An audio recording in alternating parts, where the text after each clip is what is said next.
এই রংপুর শহরের এর আগে যারা বিভিন্ন দায়িত্বে ছিল, জনপ্রতিনিধি ছিল, কেউ মেয়র ছিল, কেউ এমপি ছিল, কেউ মন্ত্রী ছিল, প্রত্যেকেই তাদের জায়গা থেকে জনগণের যে ভোট, এই ভোট আমানতটাকে তারা তাদের নিজেদের পেট ভরার এক একটা রাস্তা হিসেবে ব্যবহার করেছে।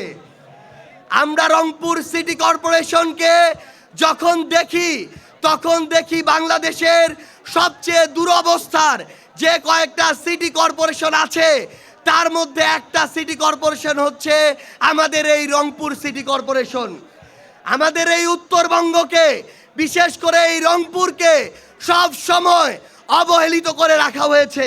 গতকালকে আমরা রাজশাহীতে গিয়েছি, আজকে রংপুরে আসলাম।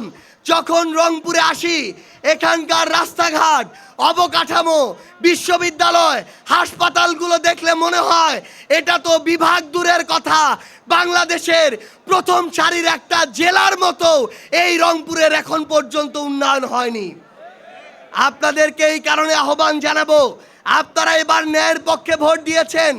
এই রংপুর জেলার 6টি আসনে আপনারা আপনাদের জায়গা থেকে ইনসাফের পক্ষে ভোট দিয়েছেন, কিন্তু আমরা রংপুর শহরটাকে, এই সিটি কর্পোরেশনটাকে যদি এগিয়ে নিতে চাই, যদি আমাদের স্বপ্নের মতো গড়ে তুলতে চাই, তাহলে ইনসাফের পক্ষের কোনো একজন ব্যক্তিকে আপনারা এই সিটি কর্পোরেশনের দায়িত্ব দিবেন।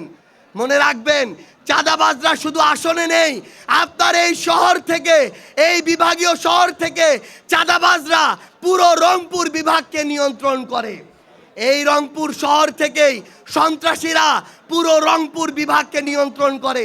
এই জন্য এনসিপির মুখ্য সংগঠক হিসেবে আমি আপনাদেরকে আহ্বান করব, জাতীয় নির্বাচনে আপনারা যেভাবে রংপুরকে, ওই সন্ত্রাসীদেরকে রংপুরে রুখে দিয়েছেন, আগামী নির্বাচনে, স্থানীয় নির্বাচনে সিটি কর্পোরেশন, মেয়র থেকে শুরু করে পৌরসভা, উপজেলা, প্রত্যেকটা জায়গায় আপনাদেরকে ইনসাফের পক্ষকে বিজয়ী করতে হবে। আমাদের এই রংপুরে এই যে রেল আসে, আমাদের এই রংপুরের প্রত্যেকটা জায়গায় আপনি দেখবেন অবহেলিত করে রাখা হয়েছে। এবার কি রংপুরে আর সন্ত্রাসীদের জায়গা হবে? আর চাঁদাবাজের জায়গা হবে? আর দখলদারের জায়গা হবে? আর সিন্ডিকেটের জায়গা হবে? আমাদের এই রংপুরে এদেরকে আর জায়গা দেওয়া যাবে না।